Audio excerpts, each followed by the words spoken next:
Welcome, guys. Back to Bros and Pros. I'm Justin Woolwine. Isaac, How we doing, buddy? good. How you doing today? Pretty good. You're on time. Glad to see. First time for everything. First time for everything. How's your week been? It's been a week since we've seen you. What's life looking like, Isaac? It's pretty good. I just been chilling. Just got back from North Carolina visiting family. It Nice. was not as cold up there. It was nice. Well, you're gonna be up here. What, next week? Week after that? It's gonna be even Yep, colder. It's gonna be even that's colder. one thing. Freezing. um, what'd you think of the first episode? Just real quick. What'd you think of how we did? Some of the feedback you got? Anything like that? How you feeling? I thought it was really nice. Think we can make it a lot better. Lots to improve. Okay. You know, just keep growing. We got Mason here. That's Nate's little What friend. up? He said, "What's up?" What up, Mason? Then we got Selena, Nate's girlfriend, not boyfriend, girlfriend. Nate's got boyfriends though, but this is Nate's girlfriend. Did you send a link to Scotty? He really needed one. I did send a link to Scotty. We got that. I sent the link to everybody. I was about to I say, text knew Scotty, you, say, get your old self on here. I would, but I'm using my phone for this. I knew you'd be here on time this week, so I made sure to send the links out ahead of time. I'm ready. um, I think we just dive. You want to dive right in? I know we talked a lot about the college playoffs. There hasn't been much in the way of things changing because there was no games this week. I figured we could go back over the bracket and just see if we got the same headspace, see if we still think the same people are going to advance, things like that. And then there's been some other news in college football which we'll get into. I figured we could start with the bracket just to recap what we talked about last week. Okay. Okay, okay. So here we go. These standings. Last week you were heavy on a certain couple of teams. They made it to the bracket. You didn't think maybe they should, or there was some controversy in them being there. Remind us a little bit about that. Well, I think JMU, Tulane, these G5 schools, it's like the smaller competition and smaller budgeting. Hmm. They just really don't have a chance against these schools with better recruiting, better payment, and they might get washed by anywhere from 20 to 40 points, and it might just not be fun to see. Okay. If we do see an upset, a crazy upset, that would be uh, quite insane. The one I think could do it maybe is JMU, just because Oregon chokes a lot. Okay. They're pretty good at choking, and JMU I think is a little bit better of a team than Tulane, and Ole Miss I think is a little bit better of a team than Oregon. Okay. So that might be interesting, possibly. But even then, they would get mopped by Texas Tech. Or Georgia. Yeah. Okay. So, Do you think Indiana, Ohio, Georgia, and Texas Tech all got that bump out of the first round? They got to make it right to the quarterfinals, the quarterfinals. Yeah. Um, do you think they're going to have competition from these other teams that are in the well, first? yeah, definitely. I mean, that second round is always challenging. Last year, most of the second round teams, if not all of them, that had the higher seed lost, Okay. and it was kind of crazy to see. So, yeah, there will definitely be challenges. Uh, I think Indiana might have the hardest path as the Gotcha. one seed, even going against Alabama or Oklahoma. Hmm. Those are two good SEC teams that have been fighting, and then after that, they'll probably have Texas Tech. It would be my prediction, and that'll be a hard game. Okay. But on the other side of the bracket, I don't think it's like I think it's a lot of competition too. Texas A&M was like ranked very highly all year. Everybody was speaking very highly of them, and they only dropped that championship game against, or not the championship, but the one before that where they lost Texas in their rivalry game. Okay. So, So I I think there's mean, definitely a lot of competition going in there. But I don't know if the rules should change or if there should just be like more disparity across college. I don't really know how you could do it, but it's just well, I wish like teams like Texas or Notre Dame, even a lot of people hate on them, but I think it'd be a better game than the other two G5 schools. what if instead of, I know obviously there's like conference finals and things like that, but what if you did a, your top conferences have, the college football playoffs, they win the college football championship, and then what if your lower level teams had something similar but at a lesser level, if that makes sense? Like a You had different a playoff. varsity and then you had a JV. I wouldn't really like that. I wouldn't really like a separate bracket. I No. don't know. I just kind of think that takes the. I don't know. I don't really like the feel of that. I mean, my only thing is like at least then it give these smaller teams a chance to have a spotlight. Whereas if you do it the other way, where the smaller teams don't even get a chance to make it to the playoffs, even if they, Well, wipe that's off the a thing. few. Like there's always been bowl games that are highly like Yeah, used to be like a big deal, and now teams are just they don't make the playoffs. They're saying, "Oh, we're not going to play in these bowl games," and that's kind of a big deal. Like okay. schools are taking heat from it. Notre Dame got snubbed from the playoffs, and they were supposed to play in a bowl game, and they opted out of it, and it was like that's kind of like why okay sore loser type of thing, and it's just kind of taking the like the heart out of it, kind of, you know what Yeah. I mean? What happens if they opt out of a bowl game? That I mean, Their school got they get fined, okay. and there were plenty of teams that did. I think Kansas did. There was a few different teams that opted out of bowl games.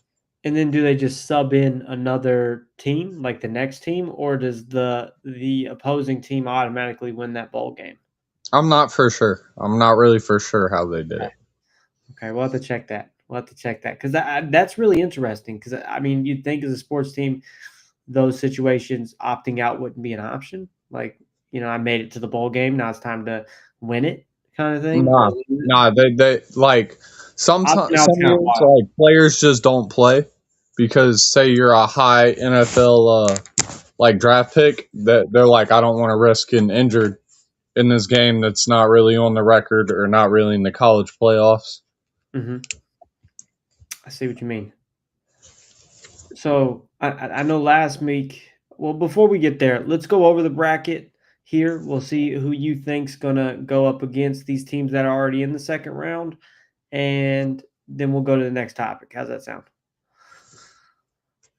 So, who you think's taking on Indiana in the second round? I think Oklahoma's gonna beat Alabama. I think Alabama's lost some big games and they've already lost to Oklahoma once. Okay. And I just think like a lot of people are saying Alabama shouldn't have even made it. And then other people are saying, well, they've had all these ranked wins, a really tough schedule.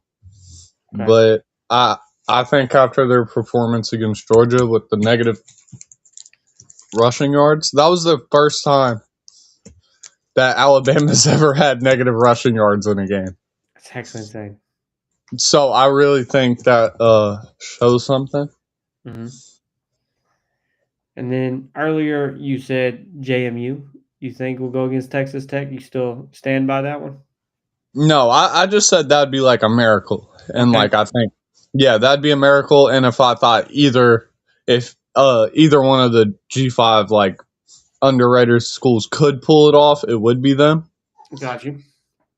But nah, Oregon's gonna drop like 60 on them, and it's gonna be a day. That's wild. 60 is insane. Who do you think's going against Ohio State? Oh, that's gonna be a good game. I think Texas A&M got that. Hmm. Miami they've been kind of inconsistent. And then like Carson Beck, a lot of people like him and a lot of people don't. And he's been a choker at times, so I don't really think he's got this against the A&M team. Okay, so you're not a fan, is what I'm hearing. No, I'm not really a fan of Miami very much. Got you. You think Ole Miss is going to be the ones to take on Georgia? Yeah, definitely. They're going to stomp them. And I think it'll feel really good winning that game without their coach. Okay. What's That wrong with left the them. coach? Lane Kiffin, who left for the LSU job, Okay. left him in the dust Think that's right going to before the hurt them at all? playoffs. Huh? You think that'll hurt them at all? Oh, definitely. It'll definitely hurt them. That Georgia game might be a tough game. They might lose that. Okay. But against Tulane, it won't make a difference. Pops say, yo, what's up? Pops is in the house. What up, Pops? So, I mean, that's what we're looking at, the college brackets. Games are supposed to start up, what, this week? Coming up? Mm. Okay. So we'll have some updates in this bracket next week when we get on here, hopefully. You ready for next subject? Yeah. So, obviously, the Heisman Award has been gifted to this young man. What are your thoughts? A lot of people saying he doesn't deserve it, but I think he definitely does. Indiana's 13-0, and that's not what a lot of people don't realize. This is the best season they've had since the Great Depression. So I definitely think that he deserves this. And then where he's came from, like his stats aren't very impressive, and people say the competition he hasn't played. Mm-hmm. But if you look at all the finalists this year, all their stats don't look as good compared to the past 10 or 15 years. Okay. And I think it's kind of crazy. Like, I looked at this graphic earlier of the year Cam Newton won it, and they all had like 1,000 more passing yards. The running back had like 600 more yards, and then Love, the running back, that was the runner up. Mm-hmm. He I think a lot of people think he should have won it, but he split carries with the backup, which is like more of a reason to win it, but like his stats just weren't as impressive. Jeremiah Love, like his stats just weren't as impressive, I think, to win it. And then the story behind Fernando Mendoza, I think, just kind of sold it. I mean, like, I'm looking at a graphic of the last. Never mind. That's the wrong one. I'm terrible. Sorry. Learning curve here, fellas. I was looking at the wrong Heisman. I was looking at NFLs, not the college one. Because I don't know what I'm doing. I'm learning, Isaac. Heisman. Trying to see if I can get a good. Here we go. Heisman record. Of course, they wouldn't put them in order. I can read off the last 5. Go ahead, read off the last 5. If you know them off the top of the head. So Jane Daniels in 2023, or this isn't including last year's. This is the last 5 other than last year's. Okay. Jane Daniels in 2023, 35 or 3,400 total yards. That's passing and running, and then 21 touchdowns, 6 interceptions. Caleb Williams the year before that, 3,100 total yards, 16 touchdowns, 5 interceptions. Bryce Young the year before that, 4,800 total yards, 20 touchdowns, 17 interceptions.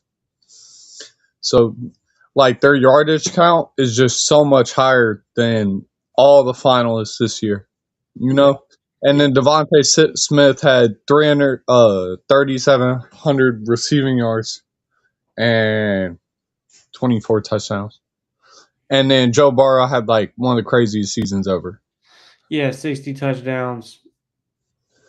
Yeah. 5,600, almost 5,700 yards, only 6 Yeah. So interceptions. it's like there really isn't. Joe Burrows might be the craziest in a long time. Yeah. That It definitely is. It's like Reggie Bush. Yeah, it's actually insane. Just looking at that, I don't know how anybody competes with that. Los Bros says he's got a question. What's your question, my friend? Pops, that's what I was thinking, and you spelled Heisman wrong, but I love you. But it definitely wasn't the right stats. I'll be honest with you. I think it was the last like top NFL players that won the Heisman Trophy, and it was all out of whack, and it was on Facebook. So I hate when people report stupid stuff and don't have a backing to it, especially when somebody's trying to learn how to report on it. If that makes sense. You know what I mean, Isaac? Yeah. You got any more thoughts about this young man and what his career is going to look like? I hope he gets drafted high. I think he definitely has potential in the league, and I think it will determine like what happens in the playoffs, Mm-hmm. like if it was a fluke or not. The season, Okay. because he definitely has some tough games going up, and no team has ever gone 16-0 since like Yale back in 1905 or some shit. It was like 1888 when Yale went undefeated completely.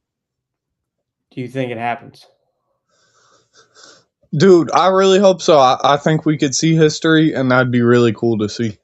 I know I was telling you what was it, last year when the Super Bowl hit, that, I Yeah. wanted Kansas City to win, not because I'm a fan of Kansas City, but because of history. I like watching history unfold. And unfortunately, it didn't win, but this is one of those that could be really big for college football. I mean, seeing a team go 16-0 would be insane. And I'm pretty sure he's the first Heisman from Indiana. I could be mistaken. Okay. But it's just such a big year for their school and state in general, so I think it's really cool. Agreed. Agreed. Pop saying the Mountaineers went 12 and out, but they didn't win the championship that year, did they? I'm guessing. Well, it's not 16 is a lot different just than 12. undefeated. It's like what I mean is like the 16-0 record. It might be 15 or 16-0 is the Oh, complete. Pops is saying that season they didn't even get a major bowl bid. So I guess that could be the problem when you go Yeah, that far. like It goes back to what we were going saying about. undefeated the whole regular season and then going through the playoffs undefeated too. So, like, okay, that I guess that goes back to, I mean, our conversation earlier about like JMU and those teams. What if they go undefeated all the season and then they don't get a chance to make the playoffs? I just don't know if that's fair. Yeah, but the thing is they're ranked, so they weren't ranked top 15. Okay. They were ranked 20th or 18th, or I'm not really for sure their exact ranking. I got a But question. What if for those teams, just throwing a suggestion out here, kind of like fantasy booking like Nasty Nate does, what if we added an extra round to the bracket and we added some of the lower level teams from the upper level schools? And if those lower level schools are able to beat the upper level yeah, school, like a little play-in tournament. yeah, a play-in A tournament. lot of people have been suggesting that, and like that's a good idea, I think. Like you turn, what is the bracket? Let's go back to the bracket just for a second, just for shits and giggles. You got it's what, an 18 bracket? What if you made it a 16 team bracket? You know what I mean? Yeah. And you did 16 teams, and then the top 8 move on, and then you could even have your top 4 teams get a bye into the quarterfinals, and then like you could keep this format, but just add an extra round for these lower level teams to give them that shot, especially like, for instance, if, a Mountaineers or JMU go all the way 12-0 all the season, and then it gives them that chance to make it to the college championships. I think that makes sense. Yeah. Okay. I think that's a really good idea. let's dump into some I don't know, darker news. Maybe it's not as fun and uplifting, but Michigan's head coach recently got fired and arrested. You want me to read the report, Isaac, before we dive Yes. into thoughts? Yeah. So this was from ESPN on December 10th. Little report. Um, it says Sherrod Moore was in custody in Michigan County Jail. Well, not Michigan County Jail, but a county in Michigan that I can't pronounce the name. I'm not going to butcher it.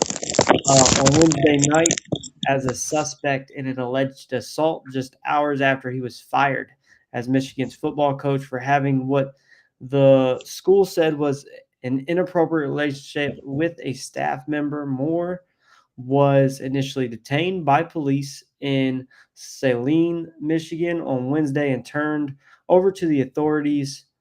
Um,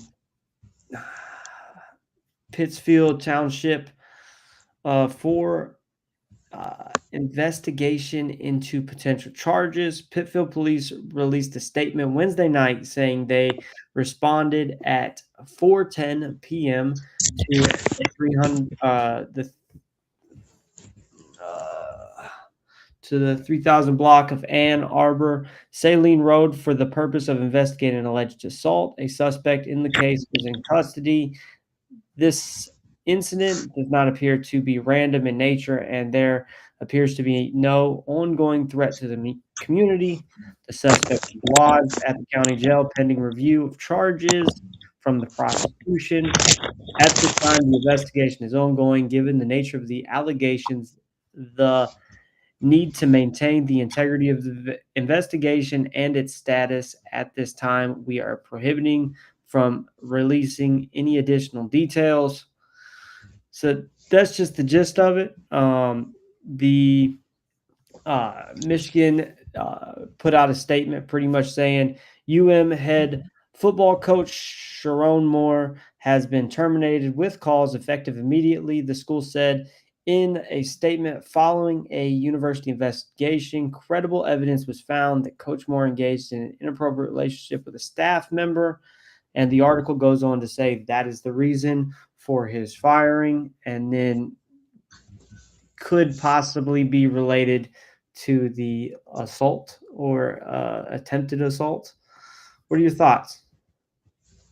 And this all happened in the same day. Okay. His arrest, like all the him getting fired and his arrest. And I just I think it's horrible for Michigan. It's a really bad look. Bro had a wife and kids. I don't know if you still got a wife, but you know, I Yeah, think that's just it's it's horrible. it's a bad look for the school, and then it as a public figure, it puts not only himself in a bad light, but it, like you said, it puts his family in a bad light and the people around him in a bad light. Um, I don't know, obviously, what led to the potential alleged assaults or whatever you may call it, but it's one I guess we're definitely gonna have to pan out and let the system hopefully do its job, which I don't have a lot of faith in, but we'll figure that out. Yeah, sometimes that doesn't always work, What do you but think this needs for football for the Michigan football team? they're gonna have to find a new coach now. They Obviously, don't really have a choice, and I don't think that's gonna be like it's a big market and they're a really big prestigious football school. yeah. And there's some names out there I think they could get some guys that like are doing good at other schools that they could poach, Hmm. and I just think it's crazy how it all happened at once, and I thought we should at least talk about it, get it out there. Yeah. 'Cause, I mean, Pops throws out a good point. It hurts the students that he's coached. Because all these exactly. kids, they're gonna they you gotta think, I mean, me and you've both played sports. I'm sure a lot of people watching this have played sports. All of us look up to our coaches in some form or fashion, respect them, and then seeing your head coach go out and do these alleged acts could, I mean, it could mess with the integrity of the team. It could mess with some people's belief system. Also, I mean, it just depends how high this guy was in the perception of some of these guys that he coached. Like um, it could really mess somebody up if we're being 100% honest. Yeah, and like they have like one of the best freshman quarterbacks in all of college, in Bryce Young. And today with the transfer stuff and Michigan having so many, like this is a repeated thing in their coaching. Like they've had a ton of coaches and staff fired Okay, uh, in recent years, in the past like 10 years or so. So it's kind of like a culture thing over there. It feels like, and in this day and like transferring, like I feel like a lot of people could leave. agree. I mean, like Pop said, he is innocent until proven guilty. I guess other than the fact that he is fired as head coach, like that part is over with. That investigation's done. But the assault thing is something that I mean could be cleared, but I don't think it. I don't think it'll change his status as head coach at all. What do you think Yeah, and it'll be really hard for him to ever get another job. as a head coach or a coach at Yeah, especially like getting the Michigan coaching job, like that's one of the most. prestigious schools out there? Yeah, like especially in football. So it's like It's a tough working look. your way back up to that level is crazy. It would be insane. Probably impossible at this point. At this just, I mean, I'm not going to say he's done coaching by any means. Yeah, If he is proven innocent, but coaching at that level, he's probably going to have to rethink that. You want to move into some positive news? All yes. right, let's jump over to the NBA. We got Jokic up here. Me and you beforehand, we're talking about the MVP ladder, and this man right here is at the top of it. He just moved up to number one last week.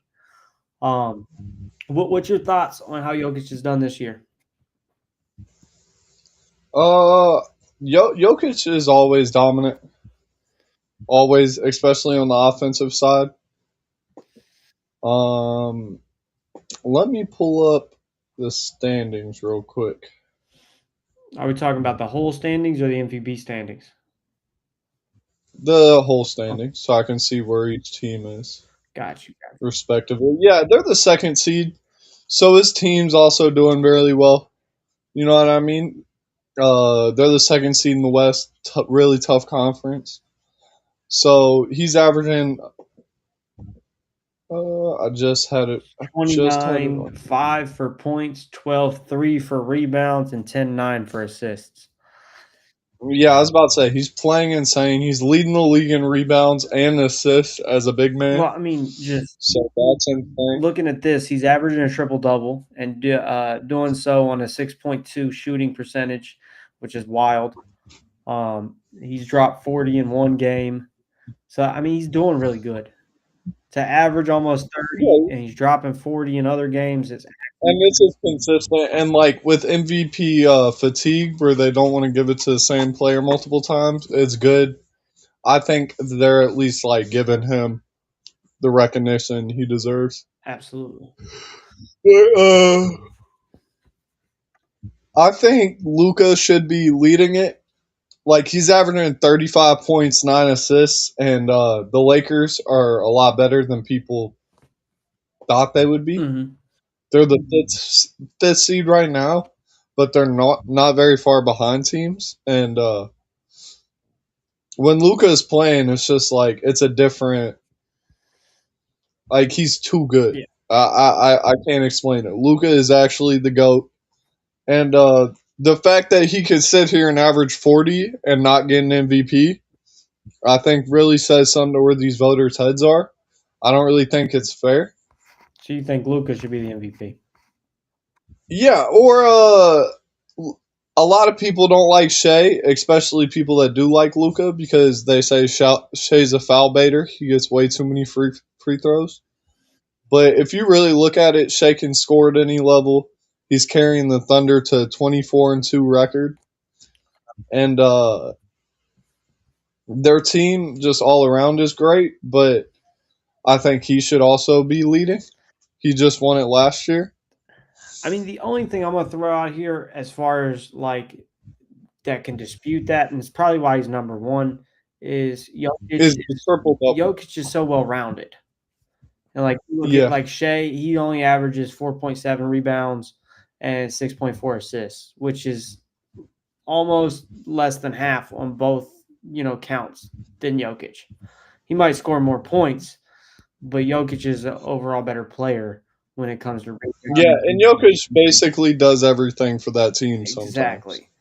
So I understand him being in the league, but Luca Luca, Luca is going to be averaging 40 by the end of the season. I feel like Luca, if he was, you know, passing the ball more, probably would be more well rounded, but he's shooting more. I think somebody that should also be looked at a little more, who I think is finally getting the love he deserves. He should I've liked him since he got drafted.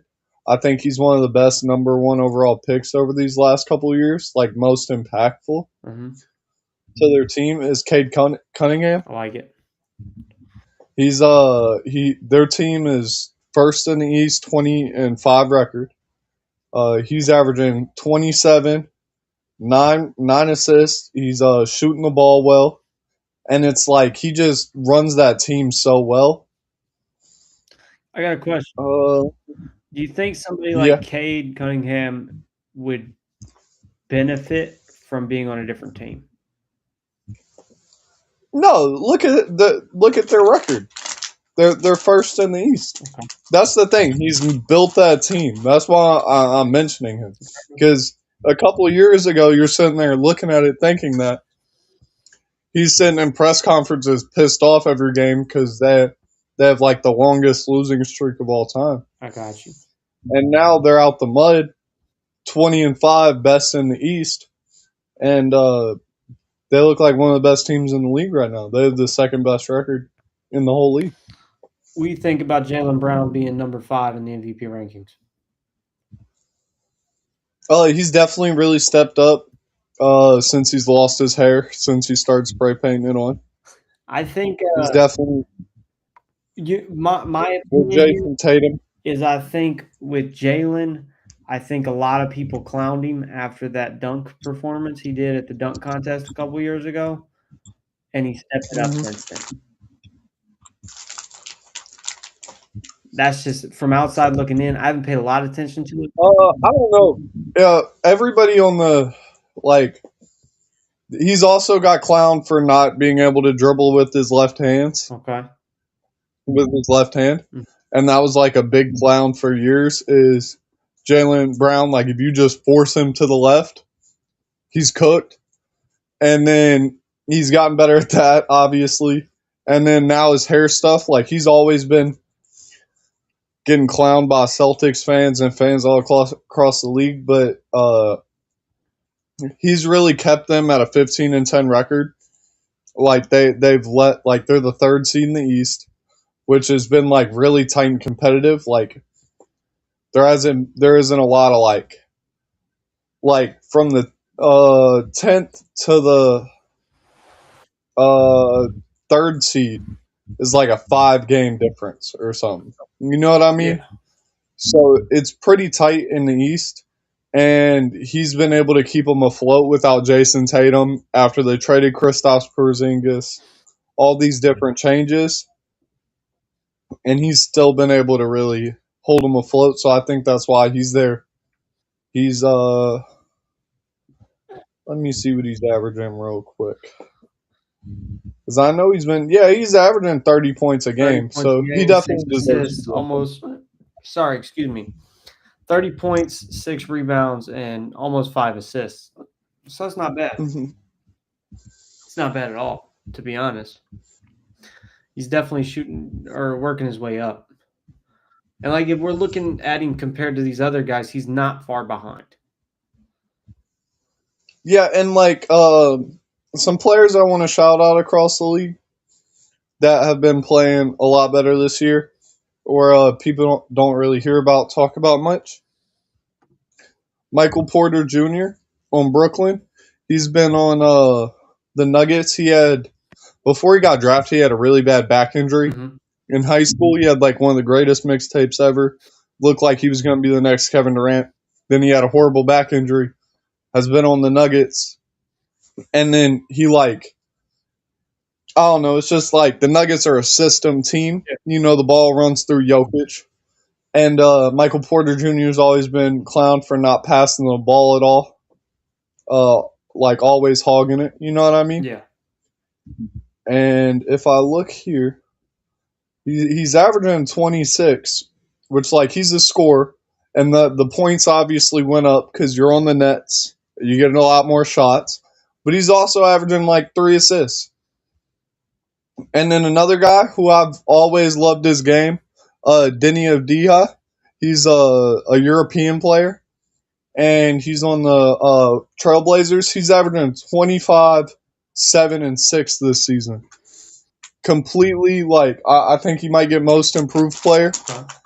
He's completely a stud. And, like, I've always said, like, if they just give him the ball and let him play make, like, he's averaging 6 assists as a power forward. You know what I mean? And then 26 points.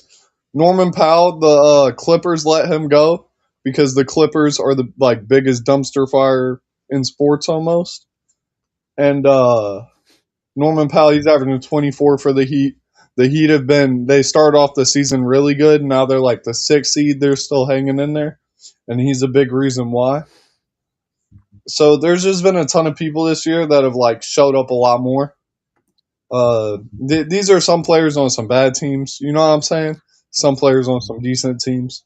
But like Jalen Johnson from Hawks, the Hawks aren't a horrible team. He's averaging 23.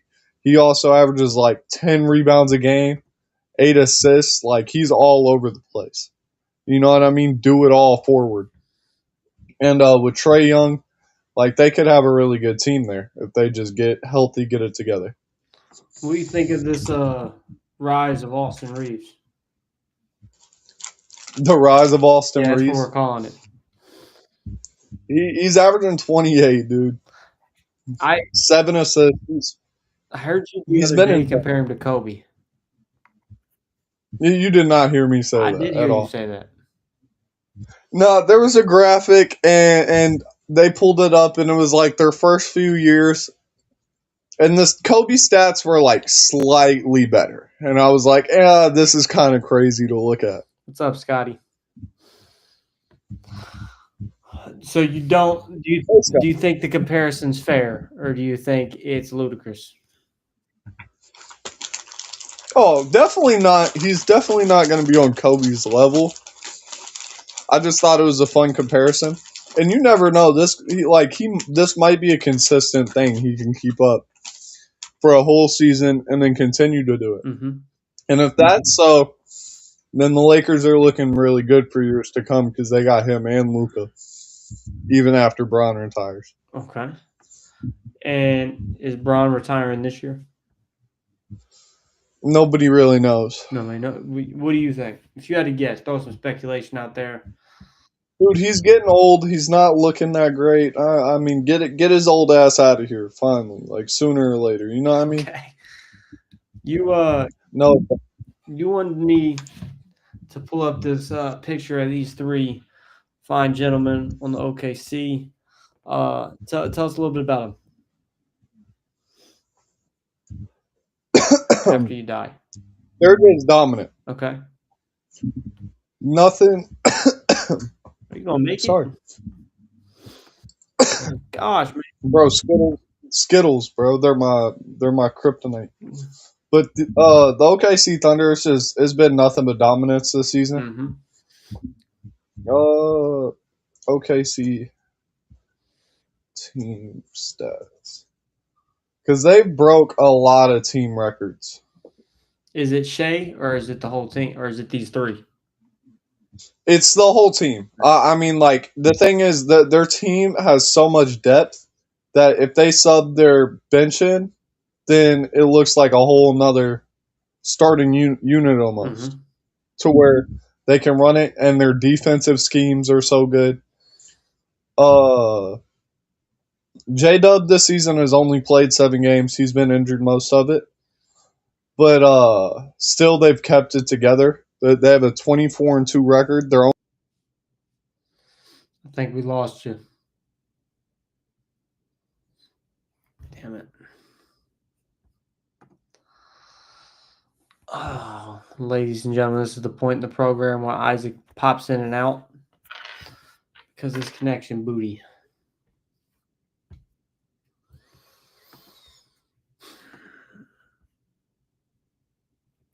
Come on, man. 10 points. And 2 really good defensive players that aren't averaging 10, but are averaging like right under and play phenomenal defense. And all the guys that are averaging over 10 fit their system, play defense, all pass the ball well. That's why Shea only has 6 assists, because they play in such a diverse system where everybody's passing the ball, everybody has multiple assists. You know what I mean? Yeah. And I think if it gets to the point where they're getting close to breaking the record, then Shea's going to be closer to, or he'll be number 1 in the MVP ranking. And he said in a recent interview that he cares about breaking the record. Okay. That, yeah, it has to do with winning. And I care about winning in any form, even if it's just the regular season. Fair enough. You got any more basketball topic, or you want to move on to the NFL? Because there's a lot of NFL news. Yeah, we got some NFL games today to go over. So We're gonna start with, I think it might be biased, but biggest news. Kansas City's out of the playoffs, and Mahomes tears an ACL all in one game. What's yeah, your this thought? was a horrible, horrible day for Kansas City, for Missouri, for the Chiefs. I want prayers out to Mahomes. Obviously, like it's sad to see any player get injured, especially like one of Mahomes' level. He's Yeah, like one of the all-time greats, and it just sucks to see him he's had a hell of go a down. run. Like he got sacked 5 times in that game before he was literally getting killed out there, and then it's like he gets hurt, gets hit. It really sucks to see. You don't want to see that. So prayers out to Mahomes. And they were on what, a 10. So for the last 10 years they've made the playoffs, and this is the first year they haven't in 10 years. Almost said some Nate speech, which I've been messing with Nate too much, but they almost didn't make they didn't make the playoffs. Do you think that hurts the morale of the team? Also, with Mahomes injured now. Yeah, because the time frame for an ACL is a while. Like he might not even be there to start the next season, Mm-hmm. and if he is, like you don't know if he's 100%. And if he is, you want to make sure your line issue is fixed so he's not getting sacked 5 times a game after a really bad injury like that. Do you what do you see the comeback looking like? I pray he comes back to full form, that he isn't washed after this. You know, you can really only hope that after an injury like that, he can still come back and be great. I think their dynasty is definitely over, though. I think that's the end of the Chiefs' long run. Okay. Is there a comeback? Uh, I think he might win one in like 5, 6 years, but I don't think anytime soon. Scotty says it's been 11 in a row. I looked at the stat today and it said 10. Scotty could be correct. My boy, you gotta stop crinkling in the mic. Okay, I apologize. You're killing me, Smalls. What game you want to go over next? I'm just double checking this stat. Scotty, you're wrong. You're wrong. No offense, buddy, but it was 10. I just looked. Um, After Mahomes news we got, your boy Philip Rivers made his return and lost to the Seahawks. Yeah, it was a devastating loss. Tip pass, interception, sealed the game. Seahawks have one of the best defenses in the league. It's like top five or top three. Mm-hmm. Their offense is also really good.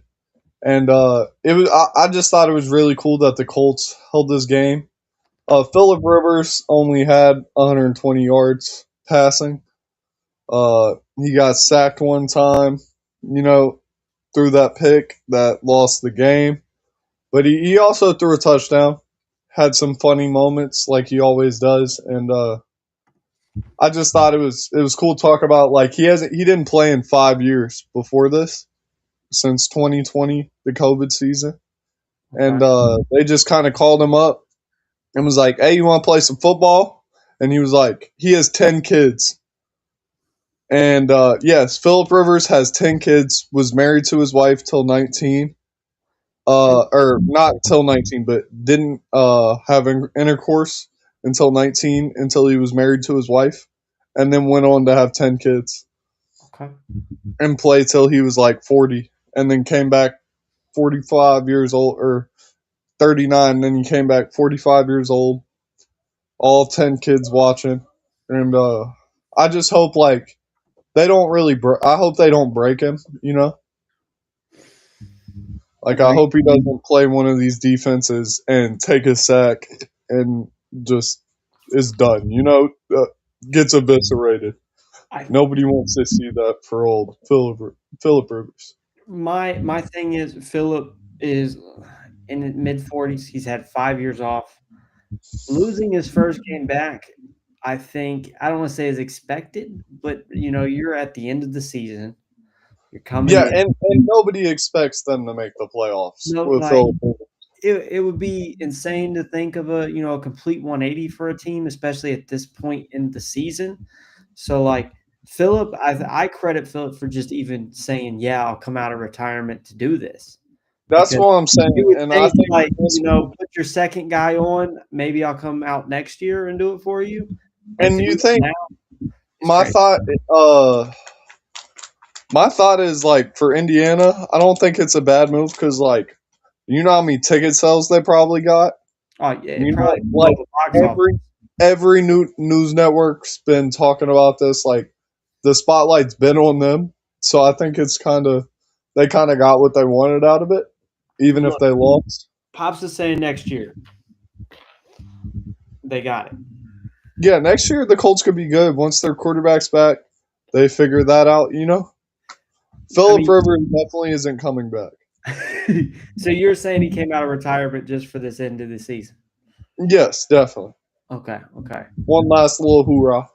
But before we carry on, because they're in the chat heavy, saying it's 11 years, and I'm just going to read what the NFL put today on their 6 hours ago. The Kansas City Chiefs have officially been eliminated from postseason contention following their loss Sunday to the Los Angeles Chargers, bringing to a conclusion of a streak of 10 straight playoff berths, the second longest postseason run in NFL history. That's a direct quote. 10 seasons straight, 10 playoff berths straight, not 11. Just had to put them to bed. You know what I mean? Yeah. Um, we had another potential ACL tear from Micah. I'm terrible with the last names, Isaac. Micah Parsons Yep. He was just on the Cowboys for. on Green Bay. Yeah, and this is horrible. Hate to see this. Prayers out to Micah as well. But that's like their key defensive player. They just got him from the Cowboys. He's one of the best edge rushers in the league. He really like changes the scheme of a team. And you can see after he got injured, the Broncos went on to score pretty easily a couple times after that.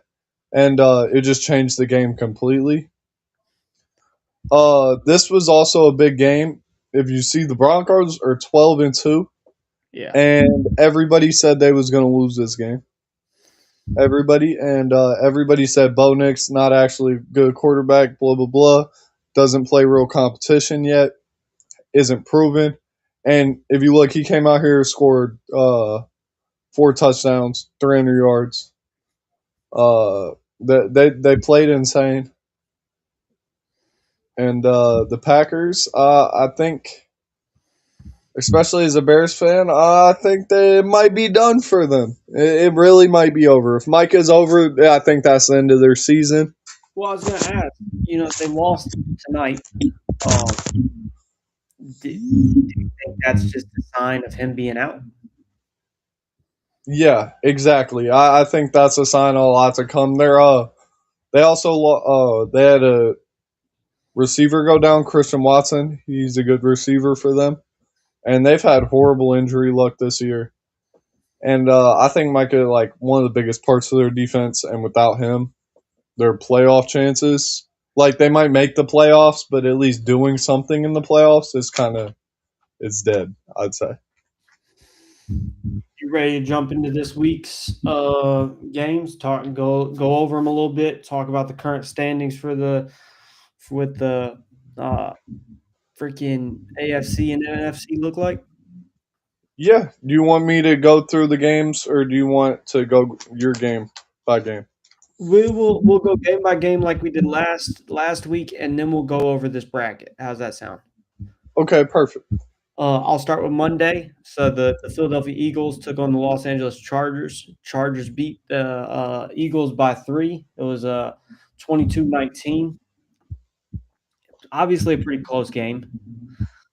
It was pretty close the whole game. The Chargers were up by 4 in the first quarter, and then uh, both teams only scored 3 points in the second and third quarters, like each. And then it looked like the Eagles were going to come back in quarter 4. They got 10 points, but Chargers got 6 and were able. Well, the story of this game is because that went into overtime. Yep. The story of this game is Jalen Hurts threw 5 picks and fumbled the ball. Yeah. Yeah, absolutely horrible performance by him. He choked tremendously. Even in overtime, he threw a pick. And that the Chargers, all they had to do was get that easy field goal and win the game. For real. And there really wasn't much I mean, hope for them with. the Chargers quarterback, I mean, he didn't do much better. I'm not gonna lie. He got sacked 7 times, got an interception. Yeah, his the thing about their Chargers is their line. They've had like 3 tackles get injured, so they've had like horrible luck with injuries with their offensive line, and that's why you see the sack numbers so high game to game from their Chargers. Their rushing yards are down, and still Jalen Hurts choked so bad that they were able to pull it away. It's kind of Saquon also had like one of the best games of he's had all season so far. Which, like, looking at that, and then you look at last year, it's like, wow, that's one of the best games he's had. But yeah, and it wasn't able to do anything still. So it's just kind of sad to see for the Eagles, you know. So, I mean, real quick, Scotty, brings up Micah Parsons one more time. He said, he's just on a new team, and he'll be back to his old self next year. I'm gonna say hopefully if it's not an ACL tear, which they haven't confirmed it's an ACL tear yet, it's just a potential tear. Well, it was a no contact. Yeah, no contact, potential ACL tear. Which, like, whenever I tore mine, that's kind of like I was making contact, but it wasn't really the contact that caused it. It was just you hit the ground wrong. Your knee just kind of bends the wrong way. The wrong thing happens to it. It tears, and it was kind of like he beat the guy off the edge, and then he stepped wrong. and it just looked really bad from there. Agreed. Sorry. Important text message. Always busy. You know what I mean? This Thursday, we had another game. We had the Atlanta Falcons versus the Tampa Bay Buccaneers. This was a close game, really close game. Atlanta won by 1 point, 29 to A 28. really big upset too. A really big upset. It looks close the whole time, pretty much. But you can tell the Falcons after that second quarter were pretty much ahead. And it's such an upset because Atlanta, their quarterback, their young quarterback, got injured. Michael Penis Jr. He got injured, hurt his knee horribly, and Kirk Cousins is old, hasn't played very well for like a season and a half, and he just came out here threw 370 yards, 3 touchdowns on their ass, like with ease. Their defense got Swiss cheesed. Like the tight end who everybody's been hating on, Kyle Pitts Senior. Uh, he had 3 touchdowns, 166 yards. He hasn't really played very well, and he killed their defense. Tampa Bay's. And then Baker Mayfield didn't play good at all. He got sacked 5 times, threw a pick, and the Falcons' defense really like put it together, held everybody, and it was just kind of crazy to see them upset the Buccaneers. And then Baker had a really bad pick in the fourth quarter that kind of sealed the game away in Atlanta's favor. I mean, Scotty brought it up earlier. We were pretty shitty on our picks from last week. A lot of shocking things took place. I think something we did predict. The Bears went over. Excuse me. The Bears went over Cleveland, 31-3. I don't think we expected it to be that bad, but the Bears took it home this week. Yeah, I'm happy to see a Bears win, but I'm sad Shedeur threw 3 picks, got sacked 5 times, and he didn't score a touchdown for the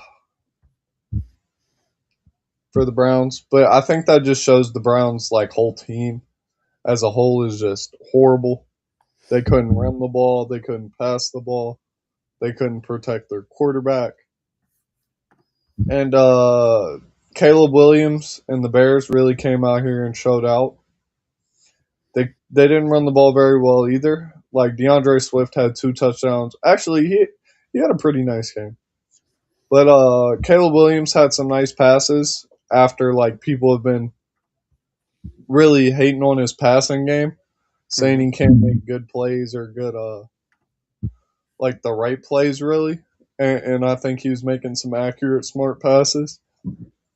Oh, excuse me. And another thing I want to take away is the Bears have like the most interceptions this season, and it's really cool to see they have 3 more today.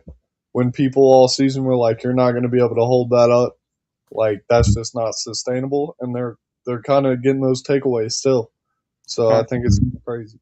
What do you think's been the shift in the Bears this year? What's made them so, I don't want to say dominant, but what's improved their performance as to other years? New head coach, Okay. So new you said they offensive. had the right pieces before. It was just putting them pieces in the places they need to be. Yeah, exactly. And they've had a lot of good signings on the defensive side of the ball and the offensive line. And like I think like those are two of the most important things if you want to really be a competent team. Okay. Okay. Um, Up next, we had the Ravens taking on Cincinnati. They destroyed Cincinnati, 24-0. Yeah, Joe Burrow had a really bad game. I wouldn't say really bad. He had 200 yards, but like no touchdowns from him. 2 picks, got sacked a few times, and this just came off an interview where he said he wasn't really happy playing football, and what's the point in playing if you're not happy? Mhm. And that might be a test to like all the injuries he's had.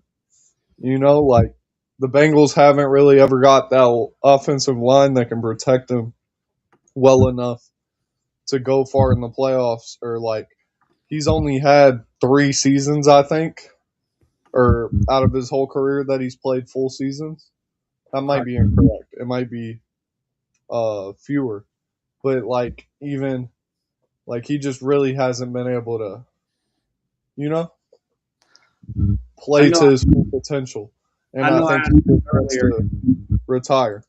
You think Burrow would do better on another team? Oh, definitely. Where would you like to see Burrow go? Mm, I don't know. A team like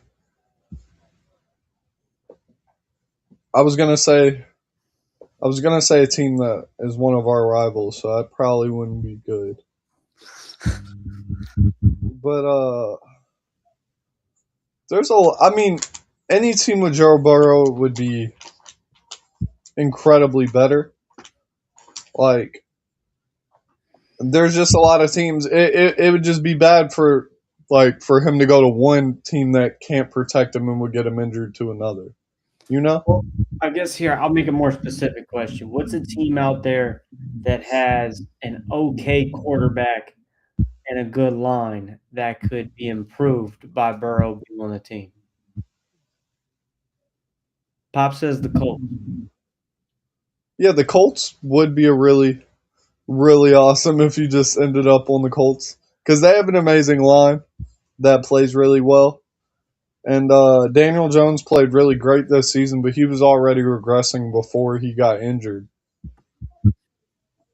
Oh, Scotty just threw out a fun statistic here. The Bears have 31 takeaways this year. Yeah, that's what I was saying. Their takeaways are insane, That is, and they just have kept it up through the past couple of games, which people didn't think they'd do. what do you think about Arizona versus Houston? Houston went over 40-20. I think Arizona's trying to tank for a top pick, and Okay. it's not very surprising. I think it was a really good game from the Texans offense because Yeah. that's like the biggest question about the Texans is they might have been winning some games and winning these games, but their offense has just been. CJ Stroud hasn't been as good as he was his rookie season. Is this what year is this for him? It's his third year. So last year he really wasn't as great as his rookie season, and then this year, to start it, he wasn't that great, and then he got injured and came back and wasn't looking as good. But this game, it looks like he really put it together. You know, I think I really like CJ Stroud and the Texans. I don't know why. I just feel like they're a hard, gritty team. And his rookie year, whenever he was like crazy good for no reason, it was just really fun to see. And the Cardinals really don't have much going for him other than their tight end. If you saw his stats, he had 12 receptions, 135 yards, two tuds. So like, I think he might be the best tight end in the league, which is pretty nice because Kelsey isn't up there no more. Kittle's getting older from the 49ers, so I Uh, think that. Scotty threw out a couple more Burrow suggestions. He said one, the Raiders, and then two, he said the Giants. Well, the thing about the Giants is they already got Jackson Dart, young quarterback, and Mhm. really right now it's just they need to get a line to protect him because he got injured so many times this year. And then with the Raiders, it's like they don't have shit either. If they get Joe Burrow, it would probably just result, bless you, but result in the same thing in Cincinnati, where it's just he's getting killed every game for no reason. Yeah. I mean, up next, we had another blowout. Jaguars blew the Jets out 48-20. Kind of crazy. The Jaguars have been doing pretty good this season. Yeah, Trevor Lawrence has definitely had some games where he just goes back to I don't know what I'm doing. But this game, 6 touchdowns, 108 or 300, 381 yards for scrimmage, which is like passing and running or receiving and whatever. But 51 passing yards and a touchdown, 5 passing touchdowns or rushing yards and a touchdown, and 5 passing touchdowns. He played phenomenal this game. And I think that might just show how bad the Jets defense and just Jets team as a whole is. Because the Jets are just an abysmal franchise. There's I'll throw this question out here. yeah. It seems like there's quite a few franchise teams that almost do nothing but lose. What's your recommendation for them to either be, try to get better, or do you think that they even should still be in the field? I think like obviously around this time of the season, a lot of them are just tanking for that higher draft pick. But the problem is with them is then they draft the wrong guys or the wrong positions. You know what I mean? Yeah. And then it just doesn't work out. Like they'll draft a quarterback, it won't pan out, or they won't get a line to protect them, or you know what I mean. Like there's a ton of things. Like they won't get receivers for them, or they don't know how to build the defense right, or like there's a lot of things that go wrong, and then they perpetually go wrong. But I think the first thing a team should start on is like that lineman. You know what I mean? Your offensive and defensive front.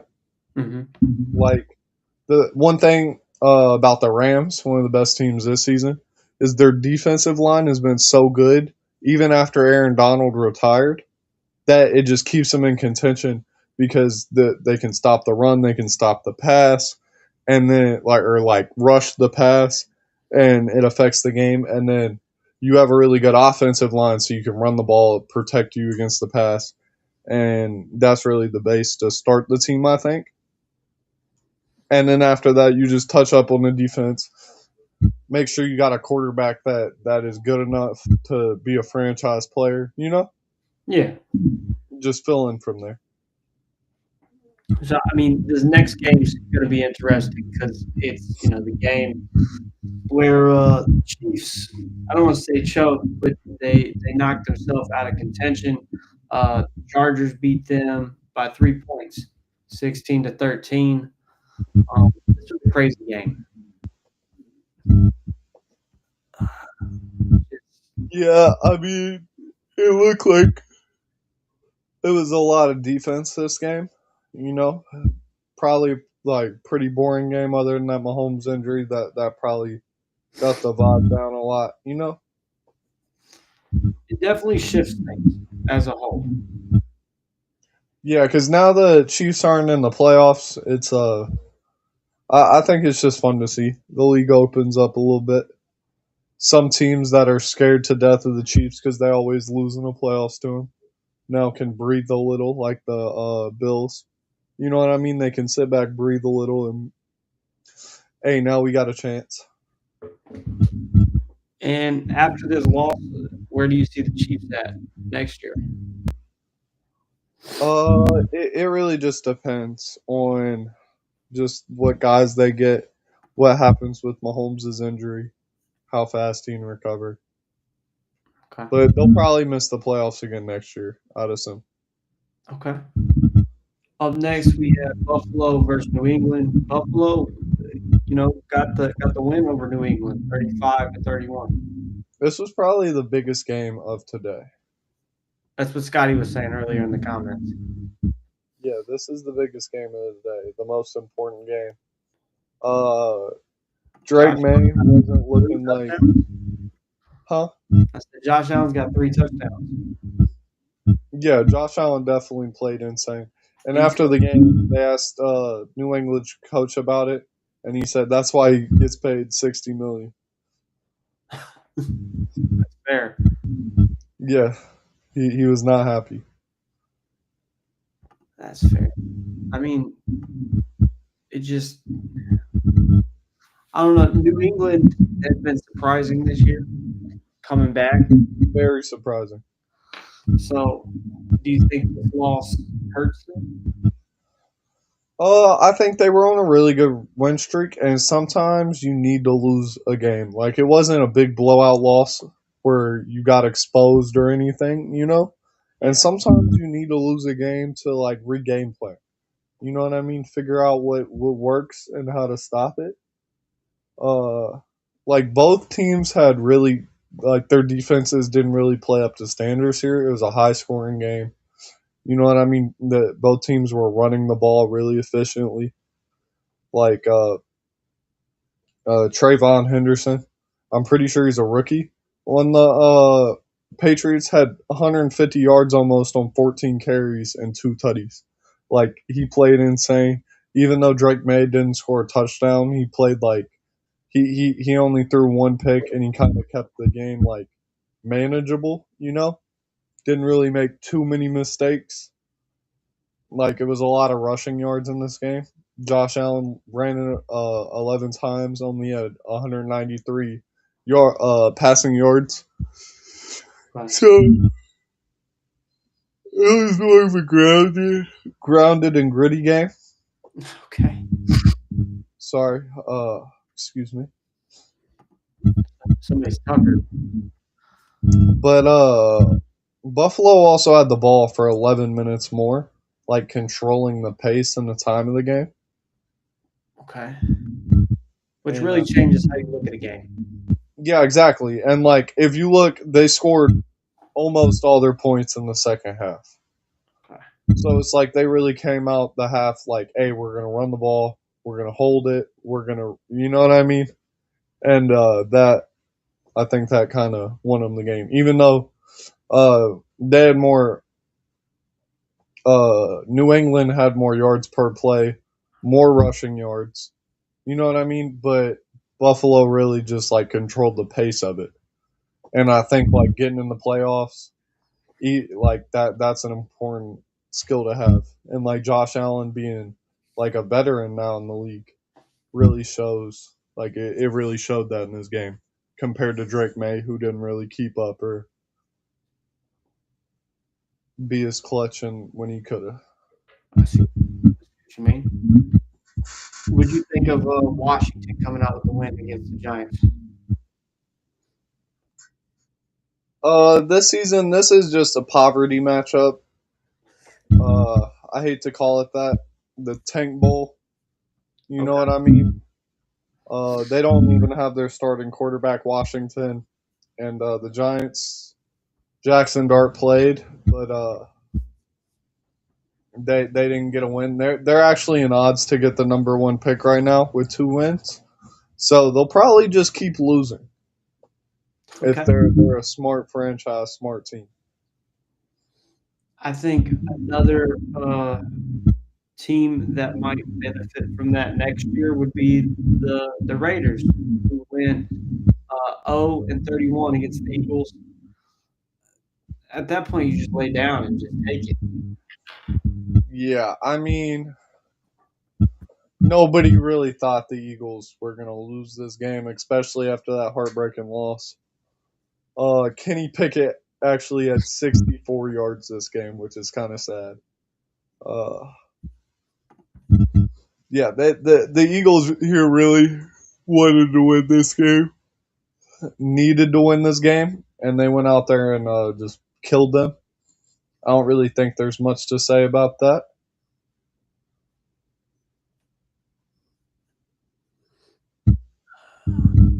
Let's see what Pops is talking about with what's your question. I'm not really sure what he's referring to, but I think a game that had a lot to do with the NFC North standings was this Green Bay Denver game.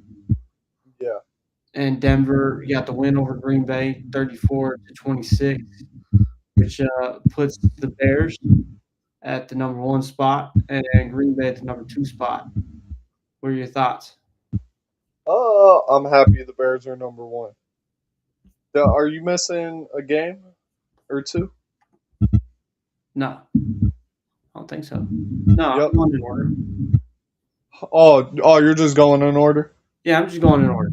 Okay, we're talking about this one again. Okay, yeah, I think that's really important for the Bears, and if they could get that home seed in the playoffs, they just got to keep winning these last couple of games. Finish strong. And I think with Caleb Williams playing well, their coach, I just think everybody's in tune. Everybody's playing good, and they could definitely keep that first seed in the NFC North. Okay.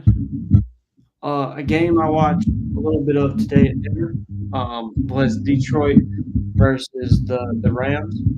I would say this is also the other most important game today because the Lions were also lost today, which is important for the NFC North standings.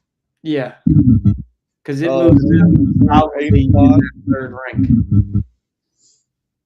They might miss the playoffs, which would be kind of crazy. They're a really good team last year. They're still a pretty good team this year. They've just had some insane losses, and the Rams were really able to shut down their running game today. And if you do that to the Lions, that's a big part of their team that they rely on. And the Rams were just able to really outscore them here. You know, like Matthew Stafford, veteran quarterback, had almost 370 pass yards. And it really looked like a shootout on this one. Yes, sir. You said you watched some of it. Yeah, at dinner we was at a restaurant and we watched some of it. What takeaways did you have from that? Um, I think you really summed it up well. Once the run game was shut down, it was almost a wrap from there. I'm not gonna lie, because it felt like watching it that Detroit was just lost. Does that make sense? What quarter were you in whenever you started? I can't remember. It had to have been the second quarter. Yeah, Aiden Hutchinson, one of the huh? best Aiden Hutchinson, one of the best edge rushers in the league. He got a pick in this game, and that's really cool for a D lineman. He picked off Matthew Stafford. Matthew Stafford's one of the best quarterbacks in the league, so getting a pick on him too is really cool. Scotty says, "Who do you think had the 1, 2, 3 punch in history? What did he say? Who do you think had the 1, 2, 3 punch in history?" What does that mean? I don't know. I thought maybe you know. The 1, 2, 3 punch. Yeah, we're gonna move on to the Saints versus Carolina. Saints won 20-17. This I thought was a crazy loss by Carolina. Carolina's really been putting some good games together, and then they just show why they're a poverty team, why they're really not that upper echelon of teams. A loss to the Saints and Tyler Shaw or Shug. He's like a 26-year-old rookie, but he kind of came out here and balled tonight, and he's like been underrated, like under the radar balling for him. I think every week. I think I said something about it last week too. He played a good game, but this one he was actually able to pull off the win, which I think is kind of crazy against the Panthers. And even though the Saints might not want to win for draft odds or their draft number, I think it would. It's just cool for Saints fans, for them to get a win. You know, Yeah, even though you're a poverty franchise, you want you want you want some level of hope in there, even though it's just other than we're gonna get a pick. yeah. Scotty's saying who had the big or the best big three in In football, yeah. like right now, He doesn't clarify. Mm, I'm gonna say for right now. Does he just mean like offense? I'm gonna assume he means offense. And that's a good question. There's a lot of good ones. It's hard to think of like a big three. Scotty should put us on some game, on some old ball knowledge game. He needs What do to. you think? We're gonna move on. Seattle versus Indiana, 18-6. Give us your thought. uh, I thought this was actually a kind of slow game. Seattle's offense wasn't as good as it should have been. They're 11-3, but like getting in the playoffs, if your offense gets a standstill and you get playing against a playoff team, it could really like hurt you bad. You know. Give me 1 second. I'm trying to fix our audio problem. Oh, we have an audio. Oh, We've been having an audio problem. I think I made it worse.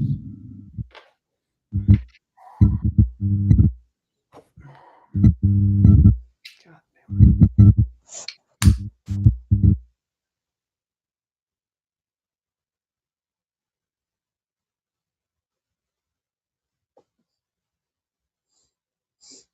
it. Look, night seems how we're having. yeah, I can Unfortunately, see the problem now. so I can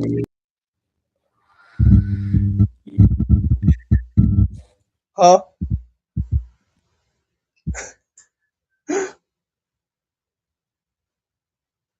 Oh shoot.